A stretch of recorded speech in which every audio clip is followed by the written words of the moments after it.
তারা হচ্ছে খুব বড় একটা ভূমিকা পালন করতে পারে বিভিন্ন আমাদের স্বেচ্ছাসেবী সংগঠনের পাশাপাশি রাজনৈতিক যারা ব্যক্তিত্ব তারা কিন্তু মানুষের এই ধারণা উৎসাহিত করতে পারে।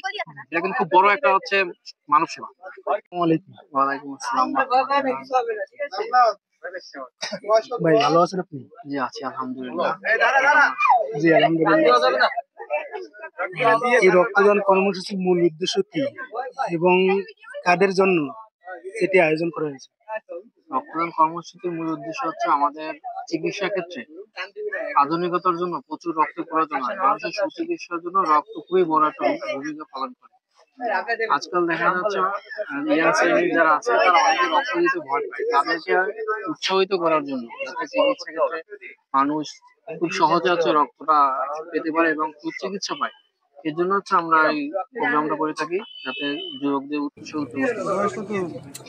আজকের ক্যাম্পেইনে কতজন রক্তদান অংশগ্রহণ নিচ্ছে বলে আশা করা যায়? এখন পর্যন্ত হচ্ছে 70+। ইচ্ছা আছে হচ্ছে টার্গেট আছে আমাদের 100 মতো ক্যাম্পেইন করা। আমাদের গতকাল একটা ক্যাম্পেইন হয়েছে দারুল মুকাররম মাদ্রাসার ছাত্রদের, ওখানে হচ্ছে আমরা 40 জনের মতো একটা সংগ্রহ করতে পারছি। এটা কি প্রতিদিনই চলে? না, এটা আমাদের কয়েক মাস, বছরে 3 থেকে 4টা চলে। আর চাহিদা অনুযায়ী হচ্ছে আমাদের প্রোগ্রাম গুলো করে থাকি। বড় বড় কলেজগুলোতে? বড় বড় কলেজগুলোতে এবং বিভিন্ন ঘনবসতিপূর্ণ এলাকা যেখানে স্টুডেন্টদের সংখ্যা বেশি।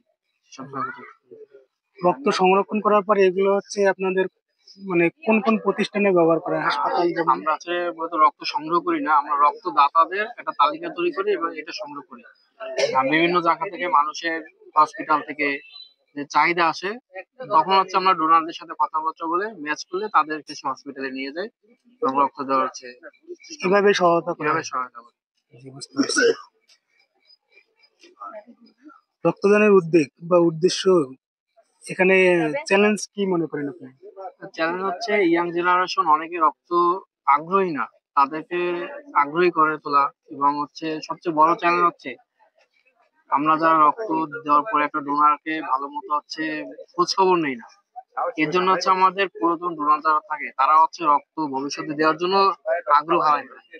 আমরা যদি চেষ্টা করি যে আমি ডোনার, আমি একজনের ব্লাড দিয়ে আমার পরিবার পরিজনের জন্য সহায়তা নিলাম, এটা কিন্তু খুব বড় একটা সহায়তা। তা আমি যদি মনে করি যে আমি রক্তদানের 2 দিন পর আমার ডোনারকে একটু খোঁজ খবর নেই, তার মোবাইল নম্বরটা নিয়ে তার সাথে যোগাযোগ করি, তার শরীরের কি অবস্থা আছে, এটাই কিন্তু একজন ডোনারের সবচেয়ে বড় প্রাপ্তি। এতে করে মানে ডোনারের সাথে সম্পর্ক বৃদ্ধি করে এবং ওই ডোনারটাও ভবিষ্যতে রক্তদানের জন্য আগ্রহী হয়, সেও তার 5টা বন্ধুকে হচ্ছে রক্তদানের জন্য উৎসাহ করতে পারে। অনেকে এখন দেখা যাচ্ছে অনেকে এরকম যোগাযোগ করে না। হ্যাঁ, অনেকেই না, এখন যোগাযোগ করেই না। এটা আমাদের গড়ে তোলা উচিত এবং আমরা এই জিনিসটা করি যে আমাদের সংগঠনের পক্ষ থেকে যাদেরকে দেওয়া হয় তাদেরকে খোঁজ খবর নেই এবং গ্রহীতা যে থাকে তাদেরকেও বলি, তাদেরকে নাম্বারটা দিয়ে আসি যে আপনারা 2 দিন জন্য তাদেরকে একটু খোঁজ খবর নেন। ওনারা কি এরকম খোঁজ খবর নেয়? হ্যাঁ, এটা খোঁজ খবর নেয়, আমরাও নেই, তাদেরকে খোঁজ খবর নিতে বলি এবং তাদের সাথে আমরা যোগাযোগ করি পরবর্তীতে যে ভাই আপনি কি যোগাযোগ করছেন কিনা। সমাজের সবাইকে রক্তদানে আগ্রহী আপনি কি ভূমিকা? বেশি বেশি মানুষ হচ্ছে প্রচারণা, এর জন্য হচ্ছে আমাদের যে ইমাম সাহেব তারা হচ্ছে খুব বড় একটা ভূমিকা পালন করতে পারে। বিভিন্ন আমাদের স্বেচ্ছাসেবী সংগঠনের পাশাপাশি রাজনৈতিক যারা ব্যক্তিত্ব তারা কিন্তু মানুষকে এই ধারণা উৎসাহিত করতে পারে। এটা কিন্তু খুব বড় একটা হচ্ছে মানব সেবা। আমার মনে হয় এর উপরে কোনো মানব সেবা হয় না। আচ্ছা ভাই, ঠিক আছে, ভালো লাগলো। যে আপনাদেরকে ধন্যবাদ আমাদের বিক্রিবাগ যুব কল্যাণ ফাউন্ডেশনের পক্ষ থেকে। আসসালামু আলাইকুম। ওয়ালাইকুম আসসালাম।